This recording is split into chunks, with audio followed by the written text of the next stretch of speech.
रामपुर में माला अपने परिवार के साथ रहती थी।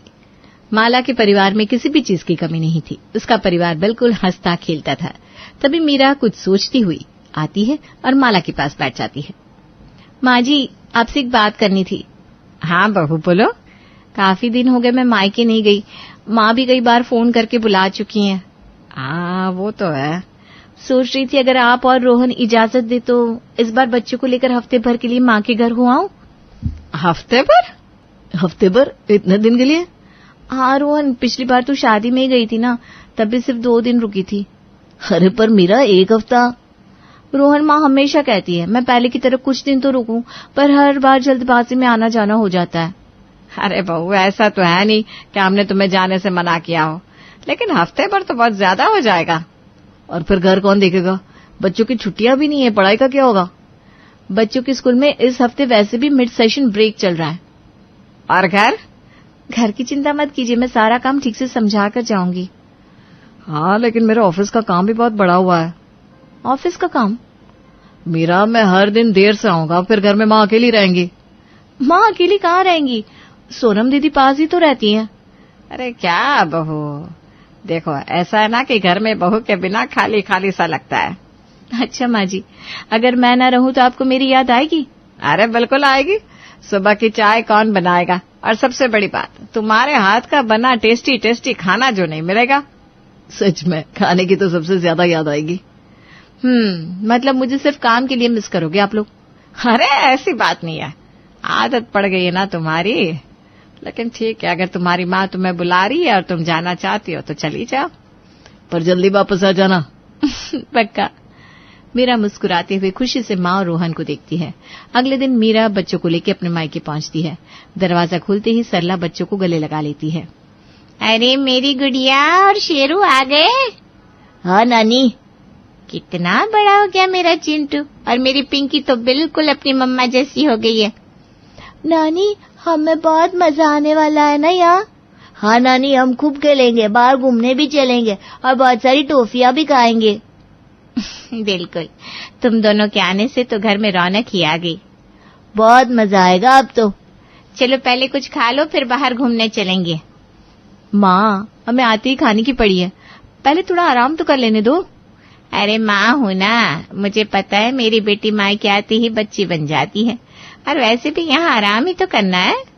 बच्चे हाथ मुंह धोकर खाने की टेबल पर आ जाते हैं। सरला ने उनके लिए सैंडविच और पास्ता बनाया था। नानी, आपके हाथ का खाना तो सबसे अच्छा लगता है। हाँ नानी, मम्मा भी बहुत अच्छा बनाती है, लेकिन आपके हाथ में कोई जादू है। अच्छा जी, तो अब घर जाकर खाना नहीं खाओगे? नहीं मम्मा, ऐसा नहीं कहा मैंने, बस नानी का खाना ज्यादा अच्छा है। अच्छा बाबा, अच्छा, चलो जल्दी जल्दी खाओ, फिर पार्क चलेंगे। बच्चे खाना खत्म करके पार्क जाने की जिद करने लगते हैं। पिंकी और चिंटू झूले पर झूलने लगे। पास में ही मीरा और सल्ला बैठकर बातें करने लगी। माँ, यहाँ आकर सच में बहुत अच्छा लग रहा है। कितने दिनों बाद चैन से बैठ पाई हूँ मैं। हाँ बेटा, इसीलिए तो कहती हूँ जब भी मौका मिले आ जाया करो। हाँ माँ, लेकिन ससुराल की जिम्मेदारियां भी तो होती है, हर बार इतने दिन के लिए आना मुमकिन नहीं होता। मैं समझती हूँ, लेकिन तुम भी मत भूलो कि ये तुम्हारा भी घर है, जब मन करे आ जाया करो बेटा। तभी बच्चे दौड़ते हुए अपनी नानी के पास आते हैं। नानी प्लीज हमें गोलगप्पे खिलाओ ना, और कुल्फी भी। अरे वाह, आते ही फरमाइशें शुरू। माँ, ये 1 हफ्ते में आपको कंगाल कर देंगे। अरे नानी का घर है, यहाँ जो मांगेंगे मिलेगा। चलो आओ गोलगप्पे खाते हैं। सभी गोलगप्पे खाने जाते हैं। बच्चे मस्ती में नानी से पैसे भी मांगते हैं। नानी, रोज हमें 10-10 रुपए दोगी ना? हाँ हाँ, क्यों नहीं, रोज जेब खर्च मिलेगा, लेकिन बदले में खूब अच्छे बच्चे बनकर रहना होगा। पक्का नानी, हम बहुत अच्छे बच्चे रहेंगे। रात के खाने के बाद मीरा और सल्ला आंगन में बैठी बातें कर रही थी और उधर बच्चे खेल रहे थे। माँ, बच्चों को यहाँ रहकर कितनी मस्ती आ रही है ना? यही तो बचपन होता है बेटा, मस्ती, बिना किसी चिंता के जी भरकर खेलना। सच में बचपन की यादें ताजा हो गई। तुम भी ऐसे ही नानी से पैसे लेकर टॉफी और चॉकलेट खाया करती थी। हाँ माँ, वो दिन भी क्या दिन थे। अब तुम माँ बन गई हो तो अपने बच्चों के बचपन को भी इसी तरह संजो कर रखना। मीरा अपनी माँ से गले लगकर खुश थी। लेकिन उसे क्या पता था कि खुशी के साथ एक परेशानी भी आने वाली है। नानी के घर एक हफ्ते रहकर पिंकी और चिंटू को मैदे का खाना इतना पसंद आ गया कि अब वे घर का हेल्दी खाना खाने से मना करने लगे। आ गए मेरे छोटे छोटे शेर, चलो जल्दी से हाथ धो लो फिर खाना खा लो। मम्मा भूख नहीं है। हाँ मम्मा, हमें अभी खाना नहीं खाना। मीरा दोनों के स्कूल बैग खोलकर टिफिन निकालती और देखती है पूरा टिफिन वैसा का वैसा भरा हुआ था। ये क्या, तुम दोनों ने टिफिन बिल्कुल नहीं खाया? मम्मा आज मन नहीं था। और वैसे भी टिफिन में पराठा था, हमें अच्छा नहीं लगा। अच्छा, लेकिन पहले तो पराठे बड़े मजे से खाते थे, अब अचानक से अच्छा क्यों नहीं लग रहा? मम्मा वहाँ तो नानी हमें रोज पैसे देती थी, हम बाहर भी खा लेते थे। हाँ मम्मा, हमने मोमो, चाउमीन, पास्ता खाया था, बहुत टेस्टी था। ओह, तो यही वजह है कि अब तुम्हें घर का खाना अच्छा नहीं लग रहा, इसीलिए टिफिन पूरा वापस आ रहा है। मम्मा स्कूल के बाहर अंकल मोमो बेचते हैं। हाँ मम्मा, और चाउमीन भी। घर में जो सब्जी रोटी बनती है उसपे वो टेस्ट नहीं आता। बेटा, रोज रोज बाहर का खाना सेहत के लिए अच्छा नहीं होता, उसमें तेल, मसाले और मैदा ज्यादा होता है जिससे पेट खराब हो सकता है। लेकिन हमें वही खाना है मम्मा। हाँ मम्मा प्लीज, आज आप चाउमीन बना दो, हम दाल रोटी नहीं खाएंगे। देखो बच्चों, बाहर का खाना कभी कभी ठीक है लेकिन रोज नहीं। लेकिन मम्मा नानी के घर तो रोज खाने को मिल रहा था, तब तो कुछ नहीं हुआ। बेटा, कभी कभी मस्ती में बाहर का खाना खाने से फर्क नहीं पड़ता, लेकिन रोज खाने से बहुत नुकसान होता है। नहीं मम्मा, हमें वही चाहिए, अगर बाहर का नहीं मिलेगा तो हम खाना नहीं खाएंगे। ठीक है, मैं घर में चाउमीन बनाकर लाती हूँ बस। मीरा घर में मैदे की जगह आटे की चाउमीन बनाती है और बच्चों को परोसती है। मम्मा ये तो बहुत बुरी लग रही है, इसमें कोई स्वाद नहीं है। हमें ये नहीं, मैदे वाली चाउमीन खानी है। अगर आपने हमें मैदे वाली चाउमीन नहीं खिलाई तो हम खाना नहीं खाएंगे। मीरा को पहले तो बहुत गुस्सा आता है, पर फिर वो अपने गुस्से को शांत करते हुए अपने बच्चों के आगे एक शर्त रखती है। अच्छा, अगर मैं जिद करूं कि बिना खाना खाए कोई टीवी नहीं देखेगा, खेलने नहीं जाएगा और कोई जेब खर्च भी नहीं मिलेगा तो फिर? मम्मा ये गलत बात है। और जो तुम लोग कर रहे हो, क्या वो सही है? पर मम्मा हमें घर का खाना अच्छा नहीं लगता। ठीक है, एक शर्त पे मैं तुम्हें बाहर का खाना खिलाऊंगी, बोलो मंजूर है? हाँ मंजूर है। अगर एक टाइम तुम लोग कोई भी मैदे की चीज खाओगे तो दूसरे टाइम तुम्हें हेल्दी फूड ही खाना पड़ेगा। ठीक है मम्मा, हमें ये शर्त मंजूर है। पिंकी और चिंटू एक दूसरे को देखते हैं, चुप हो जाते हैं। मीरा अपने कमरे में चली जाती है। पिंकी और चिंटू एक दूसरे से धीरे धीरे बात करते हैं। चिंटू, अगर बाहर का खाना है तो फिर हमें ये बात माननी पड़ेगी। ठीक है, पर इसका हल तो हमें निकालना ही होगा। जानती हूँ, वरना मम्मी हमें लौकी और तोरई भी खिलाएंगी। बात यहाँ तक पहुंची, इससे पहले कोई प्लान बनाना पड़ेगा। मेरे पास एक आइडिया है। पिंकी और चिंटू अपने आइडिया के अनुसार अपनी दादी को पार्क में चलने की जिद करने लगते हैं। माला बच्चों की जिद के आगे हार जाती है। दादी चलो ना, पार्क चलते हैं। हाँ दादी, बहुत मजा आएगा, प्लीज चलो ना। अरे अभी तो खाना खाया है, थोड़ा तो आराम कर लो, शाम का चलेंगे बच्चों। नहीं दादी, हमें अभी जाना है प्लीज। अगर अभी नहीं गए तो फिर मजा नहीं आएगा। अरे वाह, मजा भी किसी टाइम टेबल से आता है क्या? हाँ दादी, पार्क में अभी बहुत सारे बच्चे होंगे, बाद में चले तो कोई नहीं मिलेगा। हाँ, और झूले भी खाली होंगे, प्लीज दादी। अरे ठीक है भाई, तुम दोनों की जिद के आगे मैं तो हारी बाबा। चलो तैयार हो जाओ। बच्चे खुशी से उछल पड़ते हैं और माला के साथ पार्क जाने के लिए तैयार हो जाते हैं। पार्क में बच्चे दौड़ते हुए झूले पर चढ़ जाते हैं। कुछ देर बाद पिंकी और चिंटू भागते हुए आते हैं। उनके हाथ में मोमो की प्लेट होती है। दादी ये देखो, आपके लिए गर्मा गर्म मोमो लाए। अरे तुम दोनों ने ये कहाँ से लिया? हमने अपने पैसे से खरीदा। पैसे? तुम्हारे पास पैसे कहाँ से आए?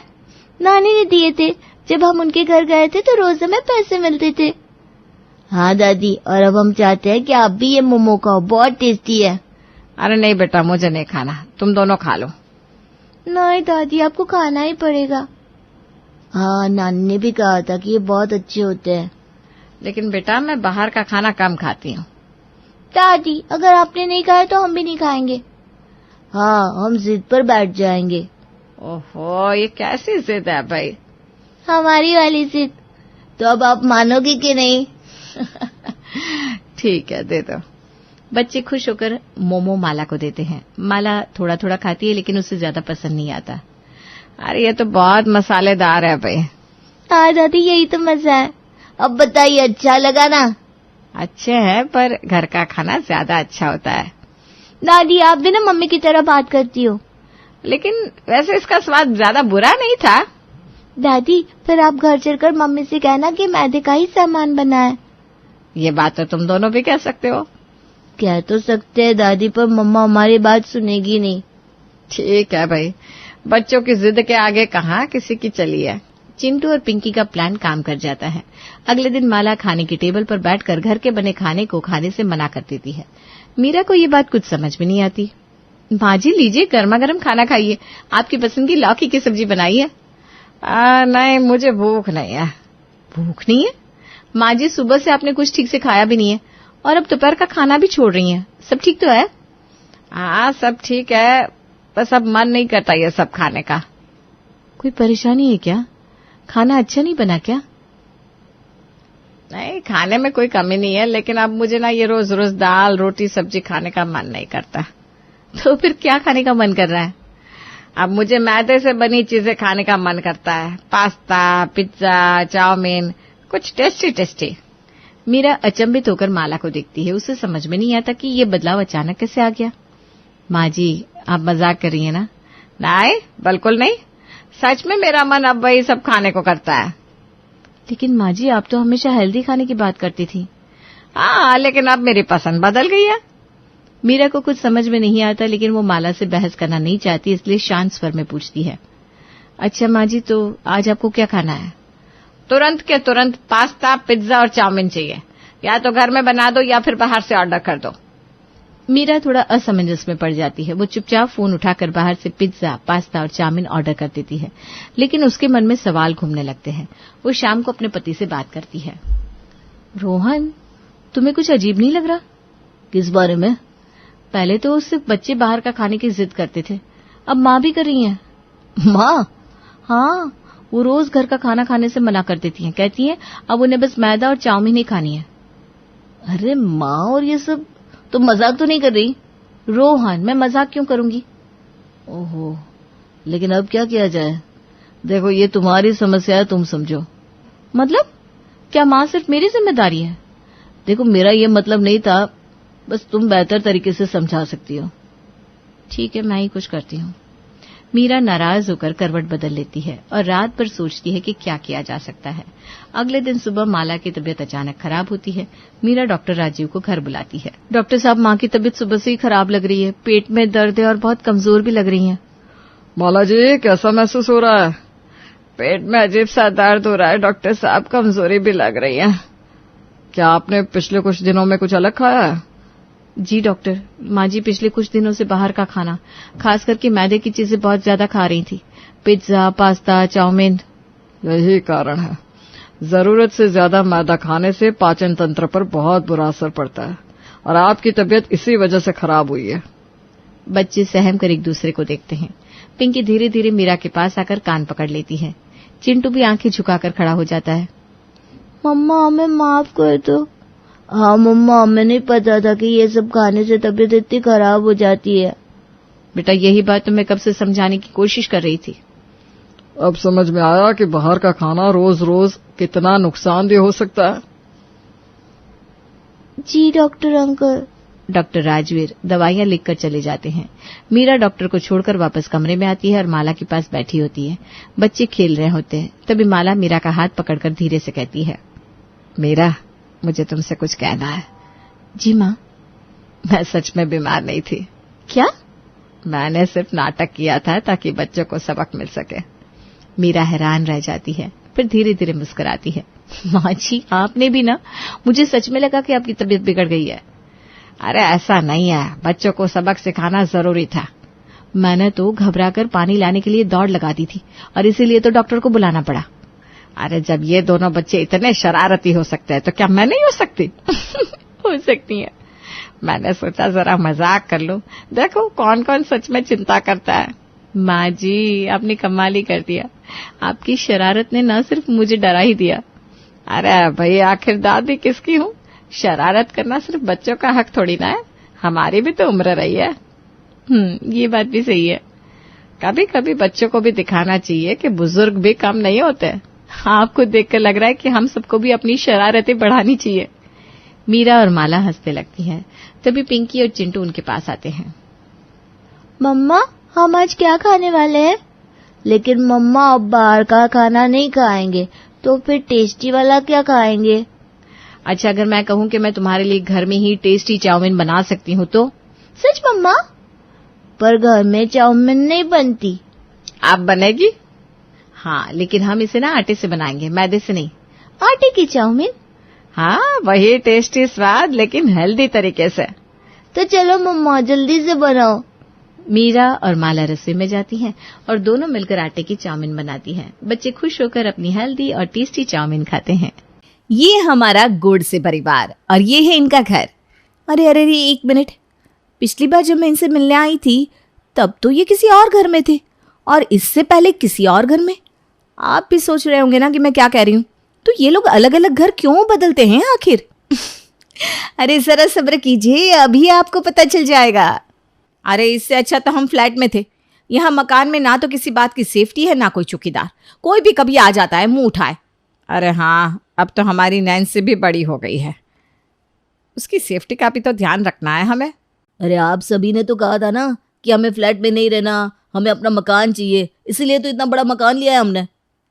हाँ भैया, सही कह रहे हैं। अब यहाँ भी दिक्कत आ रही है आपको? अरे बेटा, तुम दोनों समझ नहीं रहे हो। यहाँ मकान में सब्जी वाला, कपड़े वाला, फल वाला, झाड़ू वाला सब लोग आते रहते हैं। फ्लैट में तो ये दिक्कत होती ही नहीं। वहाँ गेट पे चौकीदार होता है, बच्चे नीचे गार्डन में खेलते रहते हैं, तो चौकीदार उन पर नजर भी रख सकता है। हाँ, आप दोनों तो काम पर चले जाते हैं, हम लेडीज घर में अकेली रहती हैं, तो हमें तो ख्याल रखना पड़ता है ना।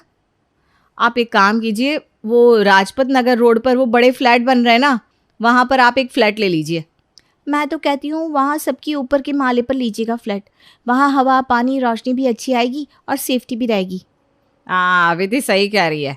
वहाँ 5वें या 6ठे माले पर एक अच्छा सा बड़ा सा फ्लैट देख लो, जहाँ हवा, पानी, रोशनी सब कुछ अच्छी तरह से आता हो। ठीक है, अगर आप सबकी यही इच्छा है तो फिर हम दोनों देख कर आते हैं आज ही राजपत नगर रोड पे फ्लैट्स। हाँ, अब आप लोगों को इस घर में सेफ्टी फील नहीं हो रही तो क्या कर सकते हैं।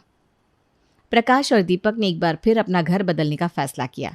इस बार उन्होंने राजपत नगर में जो नए फ्लैट्स बने थे वहां 6ठे माले पर एक अच्छा सा फ्लैट ले लिया, जहां ऊपर की तरफ अच्छी सी हवा भी आती थी और सूरज की रोशनी भी अच्छी थी। देखो तो माँ, कितनी अच्छी हवा चल रही है ना। हाँ, सच में बड़ी अच्छी हवादार और सूरज की रोशनी आने वाली जगह है ये। यहाँ से तो नज़ारा भी कितना अच्छा दिखता है।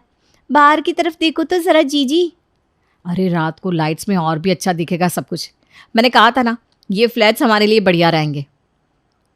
चलो, तुम लोग खुश हो तो पैसे वसूल है फिर तो। हाँ, अब हम दोनों बिना किसी टेंशन के काम पर जा सकते हैं। अरे यहाँ तो नीचे चौकीदार भी है, आप तो कोई टेंशन नहीं है किसी बात की। दीपक और प्रकाश अब बेफिक्र होकर काम पर चले गए थे, क्योंकि उन्हें अब चिंता नहीं थी कि उनकी बीवियां फ़ोन करके उन्हें जल्दी घर आने को कहेंगी या घर पहुंचते ही उन्हें उनकी बीवियों की शिकायतें सुननी पड़ेगी। लेकिन उन्हें क्या पता था कि अभी तो वही खिचड़ी बस आंच पर ही चढ़ी थी। विधि, तू ज़रा बालकनी से कपड़े उतार ला, सूख गए होंगे। हाँ, अभी लाती हूँ। विधि कपड़े उतारने जाती है, पर यूं ही चली आती है दौड़ते हुए। अरे क्या हुआ, कपड़े क्यों नहीं उतारे? भाभी, मुझे तो बालकनी से नीचे देखते हुए ही डर लग रहा है, चक्कर आ रहे हैं बहुत। मैं नहीं उतारूंगी कपड़े। अरे चक्कर तो मुझे भी आ रहा है, लेकिन कपड़े तो उतारने ही होंगे ना। एक तो इन लोगों ने बिना सोचे समझे बस 6ठे माले पर घर ले लिया। इतना ऊपर है ये फ्लैट, मुझे तो नीचे देखते हुए भी डर लग रहा है सच में। हाँ, सही कहा। इनको भी ना हर चीज़ के बारे में समझाना पड़ता है। अरे मैं तो लिफ्ट में आते हुए भी डर रही थी, पता नहीं कब लिफ्ट बंद हो जाए, तो पता नहीं क्या सोचकर इतना ऊपर घर ले लिया इन दोनों ने। वैसे माना कि हमने कहा था, लेकिन खुद इनको भी तो सोचना चाहिए ना कि क्या करना है क्या नहीं। मुझे तो ये घर समझ में ही नहीं आ रहा अब। नहीं तो क्या, लेकिन अब कर भी क्या सकते हैं ना। इस घर में आए सबको अभी कुछ महीने ही हुए थे, लेकिन इस घर में अब तीनों को बहुत दिक्कत होने लगी थी। अरे नैन्सी, क्या कर रही है? बालकनी में मत जा। मम्मा, बालकनी तो बंद है पूरी तरह से, मैं गिर थोड़ी ना जाऊंगी। अरे मुझे फिर भी बहुत डर लगता है, मत जाना। चल कमरे में आ जा अंदर। तो फिर मैं नीचे खेलने जा रही हूँ, मुझे लिफ्ट में नीचे छोड़कर आओ मम्मा। अब ये भी ना अजीब मुसीबत है, घर पर ध्यान रखो कहीं गिर विर ना जाए, फिर लिफ्ट में छोड़ने जाओ। मेरा तो पूरा दिन ऊपर से नीचे, नीचे से ऊपर आने में ही चला जा रहा है। अरे तुम दोनों तो फिर भी जवान हो, मेरा सोचो। मुझे तो छठे माले पर लाकर जैसे जेल में ही डाल दिया है। नीचे जाने के लिए लिफ्ट में डर लगता है, सीढ़ियों से जा नहीं सकती, और नीचे जाती हूँ तो ऊपर आने में हालत खराब हो जाती है। और भाभी आज तो फ्लैट की लिफ्ट खराब है, आपको सीढ़ियों से ही जाना पड़ेगा। है? हे भगवान, हो गया कल्याण। रात को जब प्रकाश और दीपक घर आते हैं तो आज फिर से पुराना राग गाया जा रहा था कि इस घर में उन्हें बहुत दिक्कत हो रही है। अरे अब क्या दिक्कत हो गई आप लोगों को?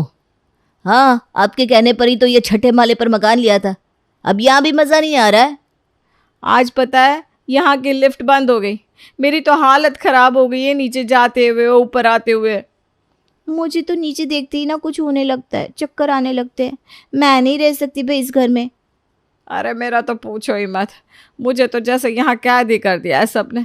ना कहीं जा सकती हूँ, ना किसी से बात कर सकती हूँ। अरे हमें यहाँ आए हुए 6 महीने ही तो हुए अभी, धीरे धीरे आपको आदत हो जाएगी। हाँ, लिफ्ट 2-3 घंटे के लिए ही बंद हुई थी, कभी कभी होता है ऐसा। विधि, कुछ वक्त के बाद तुम्हारा डर भी चला जाएगा। माँ, आप नीचे जाएंगे तो आपको कई सारे लोग मिलेंगे, गार्डन में घूम सकेंगे आप। तब तो हो गया हमारा कल्याण। मैं तो कहती हूँ हमें ग्राउंड फ्लोर पर फ्लैट ले लेना चाहिए। नीचे ना लिफ्ट की झंझट, ना ऊपर आने की चिंता। नैन्सी और माँ जी भी आराम से आ जा सकती हैं, कोई दिक्कत नहीं। जी सही कह रही हैं, बिल्कुल हमें ग्राउंड फ्लोर पर मकान लेना चाहिए। तुम लोग थोड़ा वक्त तो यहाँ पर रहो, सच कह रहा हूँ, थोड़े दिन में तुम्हें बहुत अच्छा लगने लगेगा। हाँ, हमें वक्त ही कितना हुआ है अभी। अब इस बुढ़ापे में मुझे ऐसे कैद होकर रहना पड़ेगा। चलो, जैसी प्रभु की इच्छा। माँ, तुम ऐसा क्यों कह रही हो? हमारे कहने का मतलब वो नहीं है। घर वालों की जिद के आगे और उनकी शिकायत के आगे आखिर में दीपक और प्रकाश को झुकना ही पड़ा। उन्होंने कुछ ही दिनों में अपना मकान ऊपर से नीचे की तरफ शिफ्ट कर लिया। माँ, अब आप सामने गार्डन में भी जा सकती हैं। नैन्सी बेटा, तुम भी आराम से खेल सकती हो, और सब्जी वाला और सब कुछ तुम सबको नीचे ही मिल जाएगा। अब तो खुश हो ना तुम सब? खुश नहीं, बहुत खुश है। अब तुम देखो, हम बेफिक्र होकर सब कुछ कर सकते। नैन्सी और माँ जी की भी कोई चिंता नहीं, और लिफ्ट की भी कोई दिक्कत नहीं। चलो ठीक है, तुम दोनों घर को संवार लो, हम दोनों काम पर जा रहे हैं। ये भगवान, इस बार हमारी लाज रख लेना बस, इसके बाद हम कोई घर बदलने के लिए ना कहें। इन औरतों से तो भगवान भी डरते होंगे भैया। चल भाई, चलते हैं। अब तो भगवान का ही आसरा है जो इन तीनों को सद्बुद्धि दे सकता है। इस घर में आकर कुछ वक्त तक तीनों बेहद खुश थी, लेकिन अब ऐसा लग रहा था जैसे प्रकाश और दीपक की जिंदगी में चैन के पल लिखे ही नहीं थे। एक दिन दरवाजे की घंटी बजती है। अरे इस वक्त कौन आ गया? अरे भाई, दिन के 12 बजे कौन आ सकता है? मैं देखती हूँ। विधि जब दरवाज़ा खोलती है तो वहाँ उनकी सास की दूर की कोई ननद खड़ी हुई थी, जिन्हें सालों हो गए थे उनके घर आए हुए। यहाँ तक कि विधि को तो उनका चेहरा भी याद नहीं था। जी, आप कौन? अरे मैं शकुंतला हूँ, तेरी सास की ननद। बुला जया को। जी बुलाती हूँ, आप अंदर आइए ना। अरे जया, कहाँ रह गई तू? देख तो सही, तेरी प्यारी ननद आई है। अरे जी, कैसे आप यहाँ? क्या नहीं आ सकती? अरे नहीं, मेरा मतलब है कि आपका ही घर है, आप जब चाहे आ सकती हैं। ये है मेरी सहेली देवकी, हम यहीं पास से गुजर रहे थे, सोचा कि तुमसे मिलते चले। वैसे भी अब तो तुम्हारा घर ग्राउंड फ्लोर पर है, तो कोई दिक्कत ही नहीं है। जी, आप बैठिए, चाय पानी पीजिए। अरे चाय पानी की कोई ज़रूरत नहीं है। हाश, बच गए, नहीं तो फिर से नाश्ता बनाना पड़ता। अरे ऐसे कैसे जी, आप इतने दिनों बाद आई है, चाय तो आपको पीनी ही पड़ेगी। अरे मैं चाय नहीं पीऊँगी, तुम सीधा खाना बनवा, बस तब तक हम सहेलियाँ बातें कर लेते। देवकी, तुझे पनीर पसंद है? हाँ भाई, मुझे तो बहुत पसंद है। हाँ, तो बस इसके लिए पनीर की सब्जी और मेरे लिए दाल चावल, और जो तुम लोग बनाना चाहो, साथ में पकोड़े छकोड़े। ठीक है जी, आप बैठिए, मैं अभी बहुओं से क्या कराती हूँ, वो बना देंगी। जया, विधि और काव्या तीनों रसोई में बात कर रही थी। कौन है ये माँ जी? अरे ये तुम्हारे ससुर जी की चचा की बेटी है, ऐसा समझ लो, मेरी दूर की, काफ़ी दूर की ननद है। पर माँ जी, ये यहाँ क्यों ढेर लगा कर बैठ गई? अरे हमारा घर ग्राउंड फ्लोर पर है ना, इसलिए इन्हें आसान लगा होगा यहाँ आना, इसलिए अब ये यहाँ आकर बैठ गई। अब इनके लिए इतना सारा खाना बनाना पड़ेगा क्या माँ जी? अब घर में आ गई है तो खाना तो खिलाना ही पड़ेगा ना। पर माँ जी, हमने अभी अभी रसोई को साफ किया था। काव्या और विधि को फिर से शकुंतला और देवकी के लिए खाना बनाना पड़ा और उनकी खूब खातिरदारी करनी पड़ी। चलो अब हम चलते हैं। जया, ये तूने बड़ा ही अच्छा काम किया है जो नीचे मकान ले लिया। अब तो हम जब चाहे यहाँ आ सकते हैं। हैं? ये कहाँ फंस गए जीजी? कुछ दिन बीतने के बाद गांव से कुछ पुराने मेहमान भी उनके घर आ पहुंचते हैं। अरे ये तो अब रोज का हो गया है, जब देखो कोई ना कोई आता रहता है यहाँ। जीजी, मेरी तो मेहमानों की खातिरदारी करते करते हालत ही खराब हो चुकी है। एक तो इतने सारे मेहमानों का खाना बनाओ, ऊपर से ये चूहे छिपकलियाँ भी यहाँ आते रहते हैं। अब क्या हो गया भाई? अब क्या परेशानी आ गई? अरे हम तो खाना बनाते बनाते परेशान हो चुके हैं, हमसे नहीं होता। जब देखो कोई ना कोई मेहमान यहाँ आता रहता है, ये सोचकर कि इनका घर तो ग्राउंड फ्लोर पर है, चलो वहीं आराम हो जाएगा। वो लोग आराम करने आते हैं और हमारा सुकून, नींद सब छीन जाता है। अरे अब कोई ज़रूरी नहीं है कि नीचे घर है यही सोचकर मेहमान आएगा। मेहमान तो कभी भी आ सकते हैं, घर नीचे हो या ऊपर। हाँ, और रही बात चूहों की तो मैं दवाई ले आऊँगा, कोई बात नहीं, भाग जाएंगे सारे। आप दोनों को तो बस बातें करने आती है, झेलना तो हमें पड़ रहा है ना। आप दोनों तो काम पर चले जाते हैं और हम यहाँ पूरा दिन मेहनत करते रहते हैं। अरे भाई, मेहमान रोज़ थोड़ी ना आता है, कभी कभार आ जाते हैं। अगर हम ऊपर रह रहे होते ना तो भी आ सकते थे। नहीं, अभी आप ना ये घर बदल दो, कोई और घर देख लो प्लीज़। क्या फिर से घर बदलना है? अभी यहाँ हमें 6 महीने भी नहीं हुए। तुम दोनों क्या चाहते हो कि हम यहाँ रहकर बीमार हो जाए? अरे ये देखो फिर से कितना बड़ा चूहा आया है। यहाँ रहकर तो सच में बीमार हो जाएंगे हम सब। नीचे से ऊपर, ऊपर से नीचे, पता नहीं कहाँ चैन मिलेगा आप सबको। मैं तो कहती हूँ हमें बस बस, इस बार तुम सबको कुछ भी कहने की ज़रूरत नहीं है। इस बार हम खुद घर देखेंगे, तुम्हारी सलाह की ज़रूरत नहीं है। लेकिन कुछ नहीं, हमने कहा ना हम खुद देख लेंगे घर इस बार। एक बार फिर से प्रकाश और दीपक को घर बदलने पर मजबूर होना पड़ रहा था और इस बार उन्होंने सोच समझकर फर्स्ट फ्लोर पर घर खरीदा। ये नीचे भी नहीं है और ज़्यादा ऊपर भी नहीं है। लिफ्ट ना भी हो तो भी आराम से 1 माला तो नीचे उतर ही सकते हैं। और कोई चूहा और कॉकरोच यहाँ नहीं आएंगे। रिश्तेदारों को इस बार कह दिया है कि ऊपर लिया है घर, तो इसलिए वो भी नहीं आएंगे। हवा भी है, रोशनी भी है, सब कुछ अच्छा है। इस बार इनके पास कोई शिकायत करने के लिए बहाना नहीं होगा। हाँ, इस बार तो हमने काफ़ी सोच समझ कर लिया है। अब ये हमारा आखिरी घर होगा।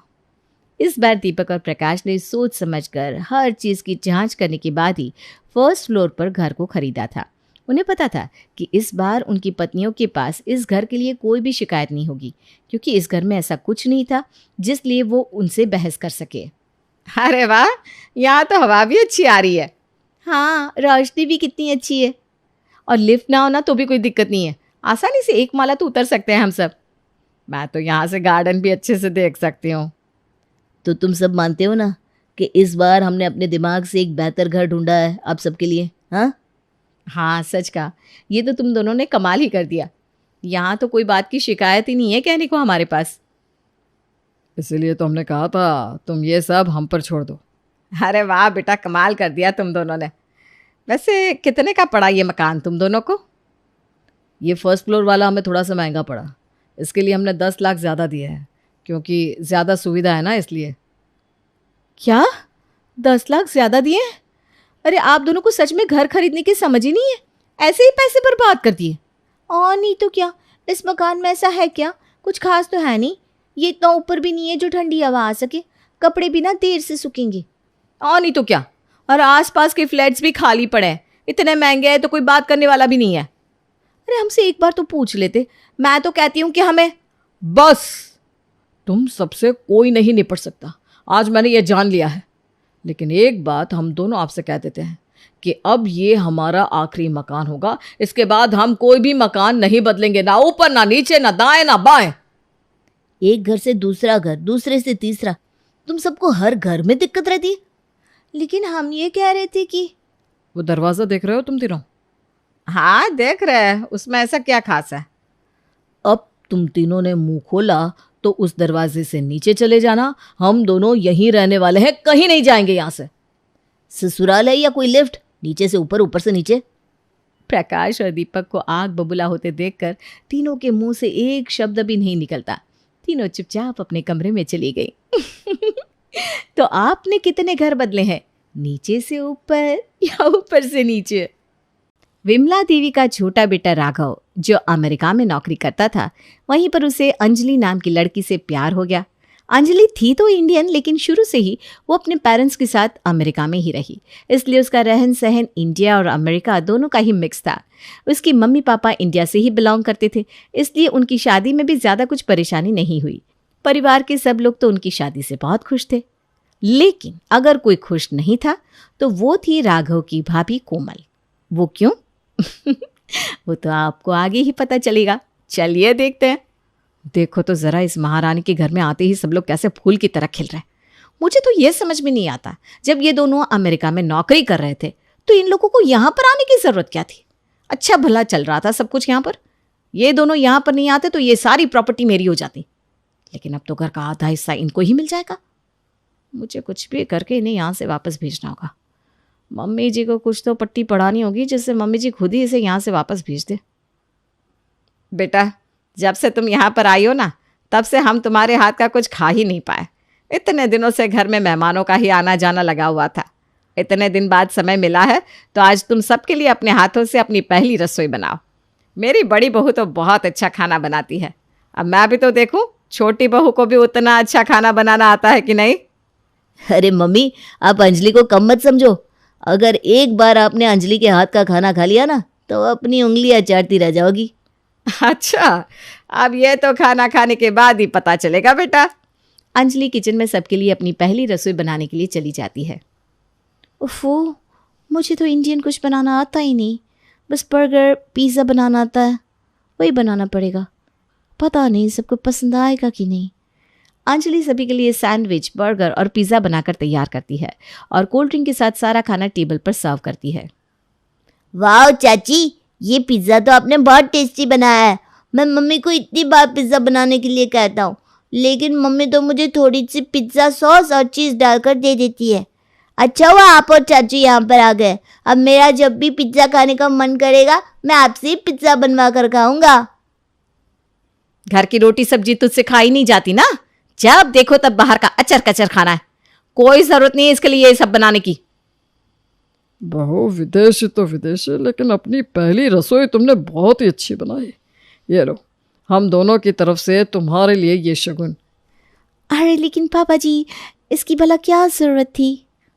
अरे रख ले बेटा, ये तो बड़ों का आशीर्वाद होता है, इसे हमेशा संभाल कर रखना। ऐसा कुछ तो बनाया भी नहीं इसने जो इसकी इतनी तारीफ हो रही है। अगर इसी तरह ये सबसे तारीफें बटोरती रही तो मेरे लिए तो आफत हो जाएगी। कुछ कर कोमल, कुछ कर। अब कोमल अपने दिमाग में अंजलि के खिलाफ अपनी सासू माँ को भड़काने का प्लान सोचने लगती है। कुछ दिन बाद, अरे अंजलि, जरा यहाँ पर तो आना। हाँ दीदी, खाइए। आज उठने में ना मुझे ज़रा देर हो गई है। मुझे अभी दक्ष का लंच बॉक्स भी बनाना है और इनका खाना भी पैक करना है। तुम एक बार दक्ष के लिए आलू की सब्जी बना दोगी क्या? मैंने इनके लिए टिंडे की सब्जी बनाई थी, दक्ष उसे लेकर जाने के लिए मना कर रहा है। अरे दीदी, मैं दक्ष के लिए सैंडविच बना देती हूँ। आपको पता है कि मुझे ना ये सब्जी वगैरह अच्छे से बनाना नहीं आता और मुझे ऑफिस जाने के लिए भी देर हो रही है, लेकिन मैं दक्ष के लिए सैंडविच बना दूँगी। अरे नहीं, रहने दो, मैं खुद ही दक्ष के लिए खाना बना लूँगी। उसे लंच में सैंडविच खाने के लिए दूंगी तो उसका पेट नहीं भरेगा। नहीं नहीं दीदी, मैं उसके लिए 2 सैंडविच बना दूँगी। अरे नहीं, ज़्यादा ब्रेड खाएगा तो उसका पेट खराब हो जाएगा। तुम्हें ऑफिस के लिए देर हो रही है ना, जाओ ऑफिस जाओ, मैं देख लूँगी। ठीक है दीदी। अंजलि बिना ज़्यादा कुछ सोचे सीधे स्वभाव से वहाँ से चली जाती है, लेकिन उसके वहाँ से जाती ही, ये ले बेटा, आज मैं तेरा लंच नहीं बना पाई, तू ये पैसे ले जा और स्कूल की कैंटीन से कुछ अच्छा सा खरीद कर खा लियो। अरे वाह मम्मी, मैं तो आपसे जब भी कैंटीन से कुछ खाने के लिए पैसे मांगता हूँ, आप कभी पैसे नहीं देती। आज बिना मांगे ही पैसे दे रही हो और खुद कह रही हो मैं कैंटीन से कुछ खा लूँ। हाँ बहू, तो दक्ष को कैंटीन से खाने के लिए क्यों कह रही है? आज तूने उसका खाना नहीं बनाया क्या? नहीं मम्मी जी, आज सुबह सर में बहुत तेज़ दर्द हो रहा था और मुझे उठने में देर हो गई। इनके लिए जल्दी जल्दी टिंडे की सब्जी बनाई, लेकिन दक्ष टिंडे की सब्जी खाता नहीं ना। जब भी इसके टिफिन में टिंडे की सब्जी रखती हूँ तो बिना खाना खाए वापस आ जाता है। अभी सब्जी बनाने का टाइम नहीं है, इसलिए इसे कैंटीन से खाने के लिए पैसे दे रही हूँ। अरे बहू, अगर तेरी तबीयत खराब थी तो अंजलि बहू को सब्जी बनाने के लिए कह देती। छोड़िए ना मम्मी जी, बस अब क्या बोलूँ।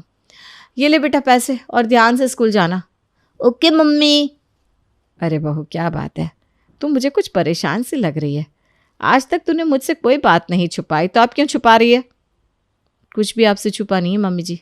आप तो जानती हैं कि राघव और अंजलि दोनों जॉब करते, लेकिन मेरी तरह अंजलि भी तो इस घर की बहू है ना, और बहू होने के नाते इसकी भी तो घर के प्रति कुछ जिम्मेदारियां हैं। आज मैंने उसे दक्ष के लिए सब्जी बनाने को बोला तो उसने साफ बोल दिया मुझे ऑफिस जाने में देर हो रही है और मैं कोई सब्जी वब्जी नहीं बना सकती। वो दोनों तो अपना खाना पीना बाहर ही करते हैं, लेकिन परिवार में रहने के बाद इंसान की कुछ जिम्मेदारियां भी तो होती है। बात तो बिल्कुल ठीक कह रही है बेटा, चल परेशान मत हो, इस बारे में मैं अंजलि बहू से बात करूंगी। नहीं नहीं मम्मी जी, रहने दीजिए आप, वरना वो सोचेगी कि मैं आपको उसके खिलाफ भड़काती रहती हूँ। और सच बताऊं तो जिसे समझना होता है ना, वो खुद ही समझ जाता है, उसे किसी के कहने पर की ज़रूरत नहीं पड़ती। खैर, मेरे सर में ना बहुत दर्द हो रहा है मम्मी जी, मैं अपने कमरे में आराम करने जा रही हूँ। मैंने आपके और पापा जी के लिए नाश्ता बनाकर टेबल पर लगा दिया है। अच्छा ठीक है बहू, तू जाकर आराम कर ले। शर्म आनी चाहिए अंजलि बहू को, नौकरी करती है तो इसका मतलब ये थोड़ी ना है कि घर की सारी जिम्मेदारियां ही भूल जाएगी। तेरी इतनी तबीयत खराब होने के बावजूद भी तूने सारा काम किया। कोई बात नहीं मम्मी जी। कोमल अपनी सास के मुंह से अंजलि की बुराई सुनकर अंदर ही अंदर बहुत खुश होती है और खुश होती हुई अपने कमरे में चली जाती है। चलो, मम्मी जी के मन में उसके लिए एक बीज तो बो दिया। अब हर रोज़ इस बीज से पौधा उगाने के लिए इसके अंदर थोड़ा थोड़ा पानी डालना पड़ेगा। कुछ दिन बाद, अंजलि बहू, आज शाम को तुम्हारी मामी जी घर पर आ रही हैं, तो आज तुम ऑफिस से छुट्टी ले लो। लेकिन मम्मी जी, आज तो ऑफिस में मेरी बहुत इंपॉर्टेंट मीटिंग है, लेकिन फिर भी मैं हाफ डे लेकर घर आ जाऊंगी। अरे नहीं नहीं, चाहे कुछ भी हो, लेकिन आज छुट्टी लेनी ही पड़ेगी। अरे घर पर मेहमान आ रहे हैं तो घर की अच्छी तरह साफ सफाई करनी पड़ेगी, और कई लोगों का खाना भी बनाना है, तो दोपहर से ही कुछ चीज़ें बनाने की तैयारी शुरू करनी पड़ेगी। अब कोमल बहू अकेले क्या क्या करेगी? तुम आज छुट्टी ले लो। लेकिन क्या है? जब से यहाँ आई हो बस हर रोज ऑफिस चली जाती हो। घर के सारे काम की जिम्मेदारी सिर्फ कोमल बहू की थोड़ी ना है। हर रोज नहीं तो कम से कम कभी कभी तो तुम्हें काम में उसका हाथ बटाना चाहिए। अब आप भी सोच रहे होंगे कि कहीं ना कहीं विमला देवी ठीक ही तो कह रही है, लेकिन असल बात तो ये थी कि अंजलि साफ सफाई और किचन की बहुत सारे कामों में कोमल का हाथ बटाती थी, लेकिन कोमल इतनी चतुराई से उससे काम करवाती थी कि वो बातें किसी को घर में पता ही नहीं चल पाती थी। हे भगवान, अगर इसने अभी सबके सामने बोल दिया कि घर के काम में मेरी मदद करती है तो मेरा तो भांडा ही फूट जाएगा। बोल, अब कुछ बोल क्यों नहीं रही है? घर के काम को लेकर तेरी कोई जिम्मेदारी है कि नहीं? लेकिन मम्मी जी, मैं तो अरे कोई बात नहीं अंजलि, अगर तुम्हें ऑफिस जाना इतना ही ज़रूरी लगता है तो तुम ऑफिस चली जाओ और हाफ डे में आ जाना। हाँ नहीं नहीं बहू, आज ये कहीं नहीं जाएगी, तेरे साथ घर पर रहकर ये आज घर का सारा काम करवाएगी, ठीक है ना अंजलि बहू? जी माँ जी। अब अपनी सासू माँ के सामने दिखावा करने के लिए कोमल घर की साफ सफाई में लग जाती है और बार बार अपनी सासू माँ की नज़रों में आकर घर को अच्छी तरह साफ करती है। शाम के समय पूरा दिन साफ सफाई कर करके मेरे तो सर में बहुत तेज दर्द हो रहा है। मम्मी जी, आज मैं खाना बनाने की जिम्मेदारी अंजलि को दे दूं क्या? अरे क्यों नहीं बेटा, वैसे भी आज तक जब भी घर पर मेहमान आया तो सबके लिए खाना तूने ही बनाया है। एक बार अगर वो मेहमानों के लिए खाना बना देगी तो क्या हो जाएगा? अंजलि बहू, अंजलि बहू। अंजलि जल्दी से वहाँ पर आती है। जी मम्मी जी। बेटा, मैं चाहती हूँ कि आज तू सब मेहमानों के लिए खाना बना। तुम्हारी मामी जी ने कोमल बहू के हाथ का खाना तो कई बार खाया है, तो इस बार उनके लिए खाना तुम ही बना लो। वैसे भी कोमल बहू की तबीयत ज़रा ठीक नहीं है तो खाना तुम्हें ही बनाना पड़ेगा। लेकिन मम्मी जी, आपको पता है मुझे इंडियन खाना अच्छी तरह बनाना नहीं आता। मैं अकेले सबके लिए अच्छा खाना नहीं बना पाऊँगी। मैं काम करती हूँ, मुझे जो कुछ बनाना आता है वो मैं घर पर बना लेती हूँ, बाकी का खाना मैं बाहर से ऑर्डर कर देती हूँ। अब अंजलि अमेरिका में पली बड़ी थी, इसलिए उसके लिए तो मेहमानों के लिए बाहर से खाना मंगवाना नॉर्मल था, लेकिन विमला देवी के लिए ये बात बिल्कुल भी नॉर्मल नहीं थी। ये तेरा अमेरिका नहीं है कि मेहमानों के लिए बाहर से खाना मंगाने की बात कर रही है।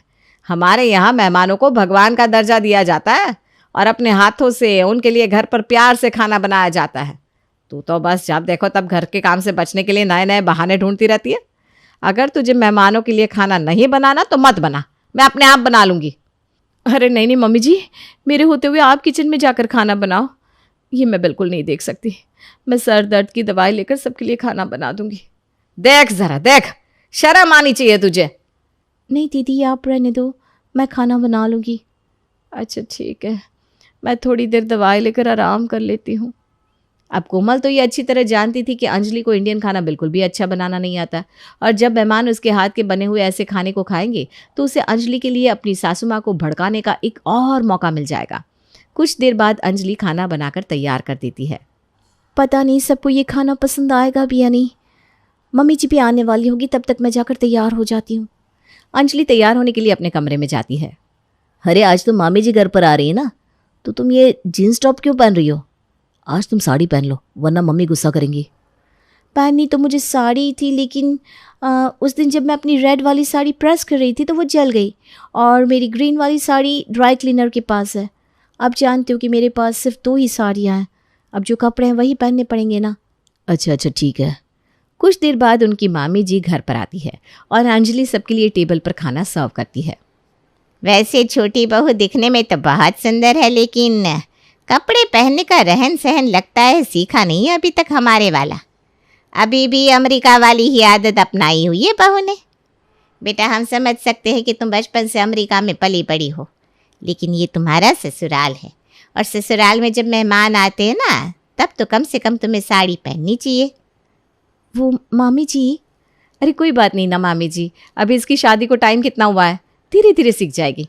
वैसे आज सारा खाना अंजलि ने ही बनाकर तैयार किया है। जल्दी से खाना शुरू कर देते हैं, वरना खाना ठंडा हो जाएगा। सबको सर्व कर दो ना अंजलि।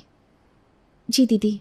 अंजलि सभी की प्लेट में खाना सर्व करती है, लेकिन जैसे ही सब लोग खाना खाते हैं, छी छी छी, ये कैसा खाना बनाया है बहू तुमने? माना कि तुम बचपन से अमेरिका में पली बड़ी हो, लेकिन तुम्हारे घर वाले तो हिंदुस्तानी हैं। तुम्हारे घर में भी ऐसा ही खाना बनता है क्या? लगता है तुमने खाना बनाना सीखने में कभी कोई रुचि ही नहीं ली। इस खाने का तो एक और निवाला मेरे गले से नीचे नहीं उतरेगा। आई एम सो सॉरी मामी जी, मैंने आज पहली बार ये सब खाना बनाया, इसलिए शायद गड़बड़ हो गई। लेकिन मैंने आप सबके लिए पिज्ज़ा बर्गर की भी तैयारी करके रखी है, मैं बस अभी आपके लिए वो बना कर लाती हूँ। अरे नहीं नहीं, ये सब कुछ मैं नहीं खाती। और तुम्हारी शादी को इतना समय हो गया, अगर तुम खाना बनाना सीखना चाहती तो अब तक कोमल बहू से सीख लेती। घर पर जब भी मेहमान आएंगे तो क्या उन्हें हमेशा ये पिज्ज़ा बर्गर खिलाती रहोगी? इससे अच्छा होता तुम्ही ने सबके लिए खाना बना लिया होता कोमल बहू। कोई बात नहीं मामी जी, आप परेशान मत होइए, मैं अभी सबके लिए खाना बना कर लाती हूँ। कोमल ने खाने की आधे से ज़्यादा तैयारी करके पहले से ही रखी थी। वो जल्दी से किचन में जाती है और सबके लिए खाना बना कर ले आती है। अगले दिन मामी जी भी अपने घर चली जाती हैं और अंजलि भी अपने ऑफिस। तभी पीछे से कोमल अपनी सासू माँ के पास जाती है। मम्मी जी, आपको नहीं लगता कि अंजलि सिर्फ राघव के साथ इसलिए यहाँ पर आई है कि शादी के बाद उसके ऊपर काम की जिम्मेदारी ना पड़े? अमेरिका में रहती तो शादी के बाद उसे घर की जिम्मेदारियाँ सब कुछ संभालना पड़ता। अब घर संभालने के लिए तो यहाँ पर मैं हूँ।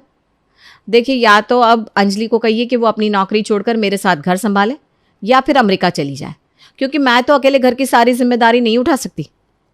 मैं तेरी बात समझ रही हूँ बेटा, लेकिन ना तो मैं उसे नौकरी छोड़ने के लिए कह सकती हूँ और ना ही अमेरिका वापस जाने के लिए, क्योंकि अगर वो अमेरिका वापस जाएगी तो उसके साथ राघव भी अमेरिका चला जाएगा, और मैं नहीं चाहती कि मेरा बेटा फिर से मुझसे दूर चला जाए। बाकी अगर घर पर काम में तुझे परेशानी होती है तो मैं तेरे लिए काम वाली रखवा दूँ। जी मम्मी जी। विमला देवी की ऐसी बातों से कोमल का मुंह बन जाता है। वो वहाँ से उठकर चुपचाप अपने कमरे में चली जाती है। हे भगवान, ये क्या हो गया? मैंने तो सोचा था मैं माँ जी को इस तरह उसकी कमियां दिखा दिखा कर उसके खिलाफ भड़काऊंगी तो माँ जी मेरी बात मानकर उसे वापस अमेरिका भेज देगी, लेकिन यहाँ तो पासा उल्टा ही पड़ गया। अब मुझे बात तो समझ में आ ही गई है कि मम्मी जी उन दोनों को वापस अमेरिका तो कभी जाने ही नहीं देंगी, इसलिए अब मुझे घर का बंटवारा करना पड़ेगा। आखिर मैं क्यों अकेली मम्मी जी और पापा जी की जिम्मेदारी मैं संभालूं, हैं? कोमल अपने हस्बैंड विक्रम के घर आते ही उसे भड़काना शुरू कर देती है और बंटवारे के लिए कन्विंस कर लेती है। उन दोनों की तो मौज हो गई है, घर की कोई जिम्मेदारी संभालनी नहीं, पूरे घर में नौकरानी की तरह मैं काम करती रहूं और वो दोनों बस सुबह तैयार होकर ऑफिस जाए और रात को आकर सो जाए। माँ जी भी ना उन्हीं की तरफदारी कर रही है। देखिए, मुझे घर को लेकर कोई लड़ाई नहीं चाहिए, इसलिए आज के आज ही मुझे इस घर का आधा हिस्सा चाहिए, ताकि मैं आराम से अपना घर संभाल सकूं और उन दोनों पर भी अपने घर की कुछ जिम्मेदारी पड़े। तब मम्मी पापा को भी उनकी असलियत समझ में आएगी। तुम ठीक कह रही हो कोमल, मैं इस बारे में मम्मी पापा से बात करता हूँ। विक्रम अपने मम्मी पापा के पास जाकर इस बारे में बात करता है। उसकी ये बात सुनकर उसके मम्मी पापा भी हैरान हो जाते हैं। ये तो क्या कह रहा है बेटा? अचानक तेरे दिमाग में ये बंटवारे की बात कहाँ से आ गई? पापा, आज नहीं तो कल घर में बंटवारा तो होना ही है, और कोमल भी अकेले घर की जिम्मेदारियां उठाते उठाते परेशान हो गई है। बंटवारा हो जाएगा तो वो अपने घर की जिम्मेदारी उठाएगी, अंजलि अपने घर की। अब प्लीज़ घर का बंटवारा कर दीजिए। अगर तुम यही चाहते हो तो ठीक है बेटा, वैसे भी कल को तो घर में तुम लोगों को ही रहना है, तो जैसा तुम्हें ठीक लगे। विमला उन दोनों के लिए घर का बंटवारा कर देती है और दोनों भाई अब अलग अलग रहने लगते हैं। उन्हें अलग रहते हुए अभी एक ही दिन बीता था कि अगले दिन, कोमल बहू, ज़रा मेरे लिए एक कप चाय तो ले आ, सर में बहुत तेज़ दर्द हो रहा है। आप लोगों के लिए चाय बनाने का ठेका क्या सिर्फ मैंने ही लिया हुआ है? हैं? घर का आधा हिस्सा अपनी छोटी बहू के नाम पर किया है ना, तो अब जाकर उसी के पास रहो। आज तक मुझे आपकी जितनी सेवा करनी थी मैं बहुत कर चुकी। आज के बाद आपकी छोटी बहू आपकी सेवा करेगी। अब मैं किसी और की सेवा नहीं करने वाली। अगर यहाँ पर रहना है तो अपना काम खुद करना, वरना कहीं और जाना है तो आपकी मर्जी। कोमल जब इस तरह से अपनी सासू माँ से बात करती है तो उसकी सासू माँ के मान सम्मान को उसकी बातों से बहुत ठेस पहुँचती है, और विमला देवी के लिए खुद से ज़्यादा उनकी पति का मान सम्मान बहुत मायने रखता था। अगर उसकी तरह ही कोमल अपने ससुर जी से भी इस तरह बात करती तो विमला देवी सह नहीं पाती, इसलिए वो अपने पति के साथ अपने छोटे बेटे के घर चली जाती है और उन्हें सारी बात बताती है। अंत में तो हमें यही दिन देखना था, लेकिन कोई बात नहीं बेटा, बुढ़ापे के कुछ साल है जैसे तैसे कट जाएंगे। मैं और तुम्हारे पापा ये कुछ साल हमारे गांव वाले घर में ही बिता लेंगे। आपने ऐसा सोचा भी कैसे मम्मी जी? मैं अमेरिका से इसलिए यहाँ पर आई थी ताकि आपके साथ रह सकूँ, वरना अमेरिका छोड़ने का हमारा और दूसरा कोई रीज़न नहीं था। हम दोनों अभी यही बात कर रहे थे कि इतने साल तक आप भाभी के साथ रहे, तो अब हमारे साथ रहना। हम दोनों तो खुद ही आपको लेने आने वाले थे मम्मी। यस मम्मी जी, आप दोनों कहीं नहीं जाओगे। आज से हम आपके साथ आपकी इसी घर में रहेंगे। ये घर हमारा नहीं बल्कि आपका है। आपके साथ इस घर में रहना हमारा सौभाग्य है। अंजलि की ये बात सुनकर विमला की आंखों में आंसू आ जाते हैं और वो अंजलि को गले से लगा लेती है।